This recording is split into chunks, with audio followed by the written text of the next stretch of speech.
Good morning students. अब आज के हम लोग लेक्चर में देखने वाले हैं ह्यूमन हार्ट के बारे में। ह्यूमन हार्ट कैसे काम करता है। पर उससे पहले हम लोग एक सीक्वेंस में देखेंगे कि आर्टरीज और वेन्स क्या होता है, ब्लड क्या होता है, ह्यूमन हार्ट क्या होता है और सर्कुलेशन जो बॉडी में ब्लड का होता है वो कैसे होता है। तो सबसे पहले हम आर्टरीज एंड वेन्स से स्टार्ट करते हैं। तो हमारे ब्लड में जितने भी ब्लड हमारे ह्यूमन बॉडी में जितने भी ब्लड ले जाने के लिए वेन्स या आर्टरीज है, जो ब्लड वेसल है वो दो कैटेगरी की है। एक है आर्टरीज और एक है वेन्स। अब जो आर्टरीज है वो हमेशा ऑक्सीजनेटेड ब्लड लेके जाती है, ऐसा ब्लड जिसके अंदर ऑक्सीजन होता है, क्योंकि हमारे सारे ऑर्गन्स को, सारे सेल्स को ऑक्सीजन चाहिए, तो वो ऑक्सीजन ले जाने का काम करती है arteries. On the opposite side veins का क्या काम है, तो वेन्स हमेशा इम्प्योर और डीऑक्सीजनेटेड ब्लड लेके जाती है। तो ऐसे ऑपोजिट काम होता है। अब ये जो आर्टरीज है उनकी वॉल्स ज़्यादा थिकर और मस्कुलर होती है, क्योंकि जब भी हार्ट पंप करता है तो वो इतना ज़्यादा प्रेशर देता है, तो उससे कई बार क्या होता है, जो आर्टरीज या वेन्स आर्टरीज होती है उनको प्रेशर ज़्यादा पड़ जाता है, तो इसके लिए वो ज़्यादा थिक होती है और मस्कुलर होती है, जिसकी वजह से वो कॉन्ट्रैक्ट या रिलैक्स कर पाए अकॉर्डिंग टू द प्रेशर। तो ऐसे आर्टरीज मस्कुलर और थिकर होती है। ऑन द अपोजिट साइड जो वेन्स होती है उनकी वॉल्स थिन होती है और कोलेप्सिबल होती है, मतलब कभी भी कोलेप्स कर सकती है। अब बॉडी के अंदर आर्टरीज का लोकेशन कहाँ होता है, तो बॉडी के अंदर आर्टरीज का लोकेशन डीप इनसाइड होता है, मतलब जो हमारा सुपरफिशियल लेयर है, हमारा जो स्किन है उससे कहीं थोड़ा नीचे रहती है आर्टरीज, और जो वेन्स होती है वो ऊपर दिखती है। जैसे हम लोग इन जनरल किसी के पास बॉडी फैट कम है तो हम लोग वेन्स तो यूजुअली सबके देख सकते हैं। जो आर्टरीज होती है वो रेड इन कलर होती है, वेन्स ब्लूइश इन कलर दिखती है। डायरेक्शन ऑफ फ्लो क्या रहता है, तो यूजुअली जो आर्टरीज होती है वो हार्ट से अलग अलग बॉडी पार्ट्स तक ब्लड लेके जाती है, मतलब अवे फ्रॉम द हार्ट, और जो वेन्स होती है वो हमेशा टूवर्ड्स द हार्ट ब्लड लेके जाती है। अब फ्लो प्रेशर जो होता है, फ्लो प्रेशर क्या है, तो प्रेशर कौन सी ब्लड वेसल पे ज़्यादा है, आर्टरी पे ज़्यादा है या वेन पे ज़्यादा है, तो फ्लो प्रेशर हमेशा आर्टरी पे ज़्यादा रहता है और वेन्स पे कम रहता है। ऑक्सीजन लेवल आर्टरीज में ज़्यादा रहता है, वेन्स में कम रहता है, क्योंकि हमेशा डीऑक्सीजनेटेड ब्लड वेन्स कैरी करती है। अब ब्लड का बैक फ्लो नहीं हो, इसके लिए वेन्स के अंदर वाल्व्स प्रेजेंट होते हैं छोटे छोटे, जो ब्लड का बैक फ्लो प्रिवेंट करते हैं। तो ऐसे आर्टरीज और वेन्स एक दूसरे से अलग अलग हैं। अब हम लोग बात करते हैं कंपोनेंट ऑफ ब्लड की, ब्लड के अंदर क्या क्या चीज़ें प्रेजेंट है। आजकल आप देख रहे होंगे कि कोरोना से रिलेटेड प्लाज्मा डोनेशन का एक ऐसा है कि अगर कोई भी कोरोना पेशेंट है, उसका बॉडी उसको अब प्रोटेक्शन दे रहा है, वो अब कोरोना से रिकवर हो गया है, कोरोना मुक्त हो गया है, तो उसका प्लाज्मा लेते हैं और फिर उधर से एक नए पेशेंट के अंदर प्लाज्मा इंजेक्ट करते हैं, और फिर वो नया पेशेंट भी पहले जैसा हो जाता है, मतलब कोरोना उसके बॉडी से चला जाता है। तो वो जो कंपोनेंट ऑफ ब्लड है वो ब्लड के अंदर प्रेजेंट है। तो हमारे बॉडी के अंदर टोटल 55% ऑफ प्लाज्मा होता है, उसमें से 55% में से तो 90% वाटर है, मतलब वाटर मैटर करता है कॉन्सेंट्रेशन को बनाने के लिए, पर जो रिमेनिंग कंपोनेंट है वो होता है प्रोटीन्स। तो ये जो डिफरेंट प्रोटीन्स होते हैं, इनमें से कई सारी एंटीबॉडीज़ होती हैं जो ह्यूमन बॉडी को प्रोटेक्शन देती है, इम्यूनिटी प्रोवाइड करती है। तो यही डिफरेंट प्रोटीन्स होते हैं जो कोरोना के अगेंस्ट काम में आते हैं या फिर अलग अलग डिसीज़ के अगेंस्ट काम में आते हैं। फिर बाकी का जो 45% बच जाता है उसमें है हमारे पास एरिथ्रोसाइट्स, जिसको हम लोग आरबीसी कहते हैं, ल्यूकोसाइट्स जिसको हम लोग डब्ल्यूबीसी कहते हैं, और प्लेटलेट्स। आरबीसी का काम है ऑक्सीजन को कैरी करके एक जगह से दूसरी जगह लेके जाना, उसके अंदर हीमोग्लोबिन होता है, उसके साथ साथ आरबीसी कार्बन डाइऑक्साइड के ट्रांसपोर्ट में भी हेल्प करते हैं। उसके बाद है ल्यूकोसाइड का हम लोग कहते हैं वाइट ब्लड सेल, ये बॉडी को फॉरेन बॉडी से प्रोटेक्शन देता है। प्लेटलेट्स प्लेटलेट्स जब भी हमें कोई कट लगता है तो ब्लड फ्लो होना स्टार्ट हो जाता है, ब्लड बाहर आने लगता है। तो ये प्लेटलेट्स वो जो भी जहाँ पे भी हमें लगा है, जहाँ से भी खून आ रहा है उधर हील करने का काम करता है, उधर उतने पोर्शन को वो धीरे धीरे कोएगुलेट कर लेता है, ब्लड कोएगुलेशन में हेल्प करता है। तो इतना है प्लेटलेट्स का काम। प्लाज्मा का क्या काम है? तो न्यूट्रिएंट्स ट्रांसपोर्ट करना, हार्मोन्स ट्रांसपोर्ट करना, प्रोटीन ट्रांसपोर्ट करना। आरबीसी का काम क्या है? तो ऑक्सीजन ट्रांसपोर्ट करना। डब्ल्यूबीसी का काम क्या है? तो इम्यून सिस्टम है डब्ल्यूबीसी हमारे। प्लेटलेट्स का काम क्या है? तो क्लॉटिंग करना। तो ऐसे अलग अलग कंपोनेंट का अलग अलग फंक्शन है। अब हम लोग देखते हैं ह्यूमन हार्ट की एकदम डायग्राम को, और वो कैसे काम करता है। तो टोटल हमारे ह्यूमन हार्ट के अंदर 4 चेम्बर है। Right atrium, right ventricle, left atrium, left ventricle. अब ये जो एट्रियम है वो हमेशा हम लोग बोलते हैं रिसीविंग चेम्बर होता है, मतलब वो ब्लड को रिसीव करता है।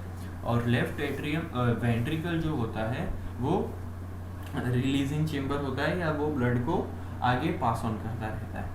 तो हमेशा लेफ्ट एट्रियम जो है वो रिसीविंग चेम्बर है, वेंट्रिकल रिलीजिंग चेम्बर है। अब यहाँ पे आप देख पाओगे कि यहाँ पे सबसे पहले हम लोग बाहर से स्टार्ट करते हैं। तो यहाँ पे जो हार्ट को एक लेयर कवर करती है वो लेयर को हम लोग कहते हैं पेरिकार्डियम लेयर। अब उसके बाद क्या है? तो उसके बाद है हमारे पास राइट एट्रियम। राइट एट्रियम एक चेम्बर है, वहाँ उसके ओपनिंग और क्लोजिंग को गार्ड करने के लिए वाल्व प्रेजेंट है। ये वाल्व को हम लोग कहते हैं ट्राइकास्पिड वाल्व। उसके बाद राइट वेंट्रिकल है। राइट वेंट्रिकल से ब्लड जाता है पल्मोनरी आर्टरी के अंदर। पल्मोनरी आर्टरी क्या करती है? तो पल्मोनरी आर्टरी ये ब्लड को लेके लंग के पास चली जाती है। अब ये जो आर्टरी है यहाँ पे इसके ओपनिंग और क्लोजिंग को गार्ड करने के लिए पल्मोनरी वाल्व प्रेजेंट है। तो ऐसे यहाँ पे वाल्व प्रेजेंट है। तो ये सिर्फ अभी हम लोग समझ लेते हैं, इसका फंक्शनिंग हम लोग बाद में समझ लेंगे कि राइट एट्रियम है। राइट एट्रियम को ओपनिंग और क्लोजिंग गार्ड करने के लिए ट्राइकास्पिड वाल्व प्रेजेंट है। फिर राइट वेंट्रिकल है। राइट वेंट्रिकल का ओपनिंग और क्लोजिंग गार्ड करने के लिए ट्राइकास्पिड वाल्व है और पल्मोनरी वाल्व है। फिर हम लोग आते हैं लेफ्ट वेंट्रिकल के थ्रू। अब लेफ्ट जो वेंट्रिकल है, लेफ्ट वेंट्रिकल के अंदर जो ब्लड लेके आती है वो होती है pulmonary vein. Pulmonary vein oxygenated blood lung से लेकर आती है, वो आती है लेफ्ट एट्रियम के अंदर। अब लेफ्ट एट्रियम के अंदर हमारे पास ओपनिंग और क्लोजिंग करने के लेफ्ट एट्रियम को ओपन और क्लोज करने के लिए वाल्व प्रेजेंट है, जिसका नाम है मिट्रल वाल्व, या फिर हम लोग कहते हैं बाइकास्पिड वाल्व। तो लेफ्ट एट्रियम के पास बाइकास्पिड वाल्व है।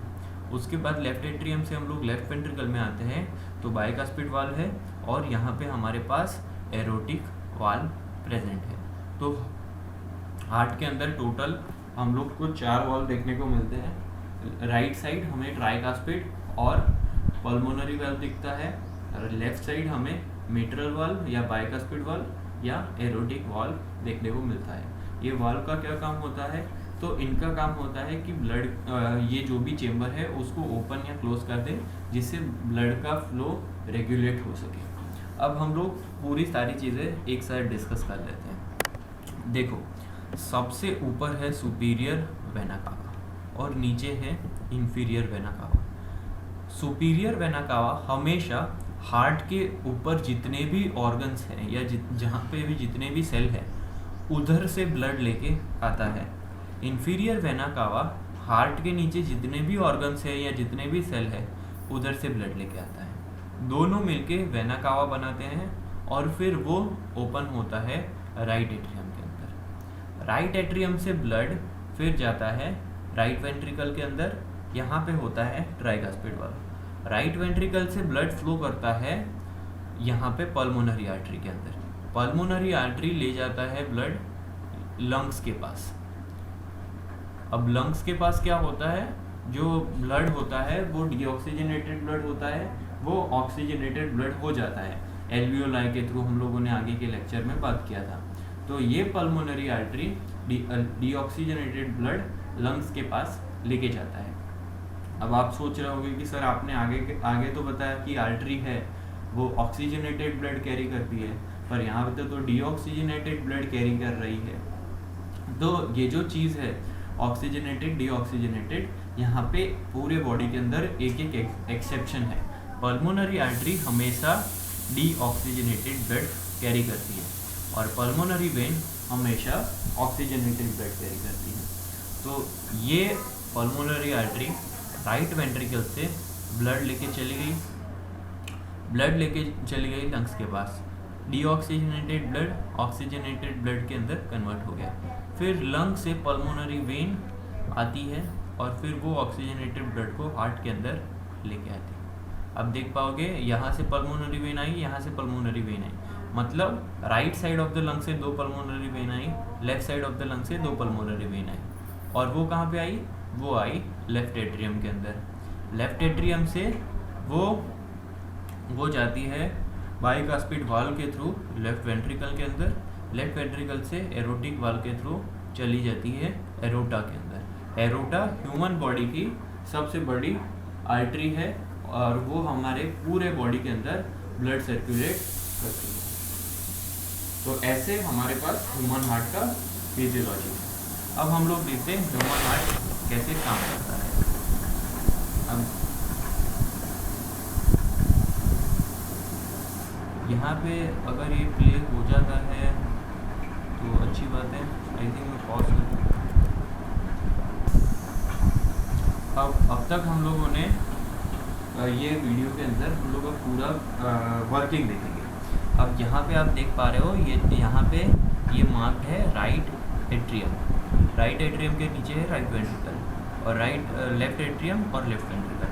अब देखना ध्यान से कि देखो ये ब्लड आया और ये ब्लड गया, ये ब्लड आया और ये ब्लड गया, ये कंटिन्यूअसली चलता ही रहता है। अब इसी के रिगार्डिंग एक वीडियो है, हम लोग इस वीडियो को अभी देख लेते हैं।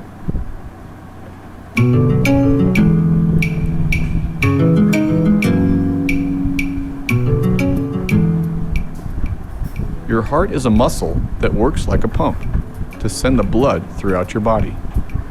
It is divided into right and left sides, separated by a septum. Your heart has 4 chambers, a right atrium and ventricle, and a left atrium and ventricle. Your heart has 4 valves that regulate the flow of blood through the heart, its chambers, and the arteries. The right and left sides of your heart work together to pump blood. The right side of your heart pumps blood from your heart to your lungs through the pulmonary artery. The left side of your heart pumps blood to other parts of your body through the aorta.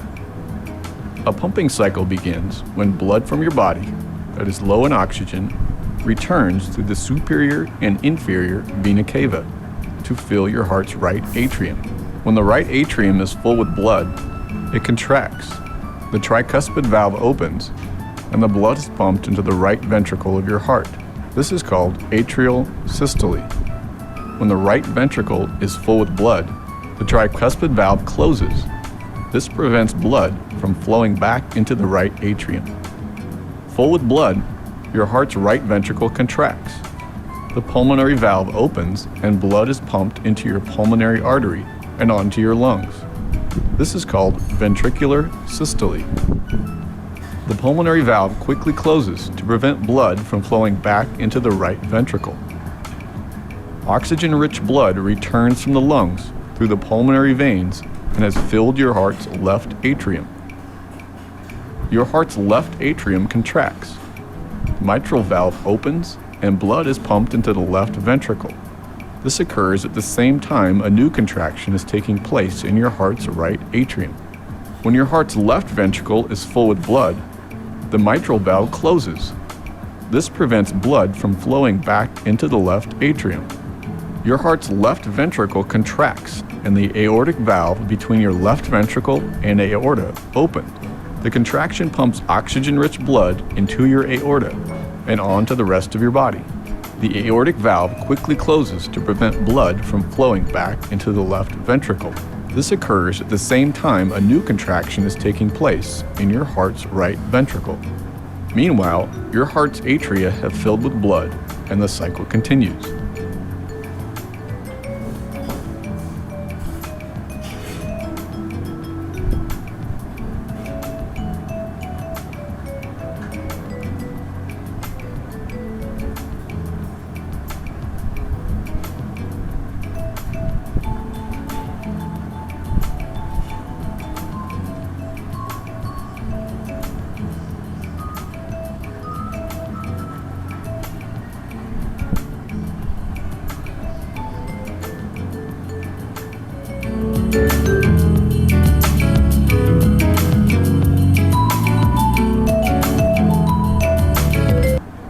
I hope आपको ये video समझ में आया होगा। बहुत ही अच्छा video लगा था मुझे, तो हम लोगों ने इसको डाल दिया। अब हम लोग नेक्स्ट स्लाइड के अंदर देखते हैं कि सर्कुलेशन कैसे होता है।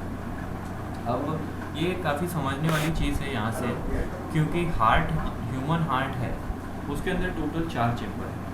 4 चेम्बर है तो 4 ओपनिंग समझ लेना है। हर चेम्बर के पास अपना एक ओपनिंग है। तो वेना कावा जो राइट एट्रियम है वहाँ पे ब्लड लेके आती है, डीऑक्सीजनेटेड ब्लड होता है। वो डीऑक्सीजनेटेड ब्लड राइट एट्रियम से राइट वेंट्रिकल के थ्रू फिर वो चला जाता है हमारे पास लंग्स के अंदर। कौन लेके जाता है? Pulmonary artery. Deoxygenated blood lungs के अंदर एल्वियोलाई के थ्रू कन्वर्ट हो जाता है ऑक्सीजनेटेड ब्लड के अंदर। वहाँ से पल्मोनरी वेन ऑक्सीजनेटेड ब्लड को लेके आती है लेफ्ट एट्रियम। लेफ्ट एट्रियम से वो ब्लड जाता है लेफ्ट वेंट्रिकल के पास। लेफ्ट वेंट्रिकल से एरोटा पूरे बॉडी के अंदर ऑक्सीजनेटेड ब्लड सप्लाई कर देती है। तो ऐसे हमारे पास ह्यूमन बॉडी के अंदर कंटिन्यूअस सर्कुलेशन चलता रहता है। अब जो ह्यूमन बॉडी है उसके अंदर डबल सर्कुलेशन होता है। डबल सर्कुलेशन हम लोग क्यों कहते हैं? क्योंकि यहाँ पे जो हम लोग ब्लड गया, यहाँ से सपोज़ यहाँ पे वो ब्लड आया तो वो हार्ट के अंदर 2 बार फ्लो करने वाला है।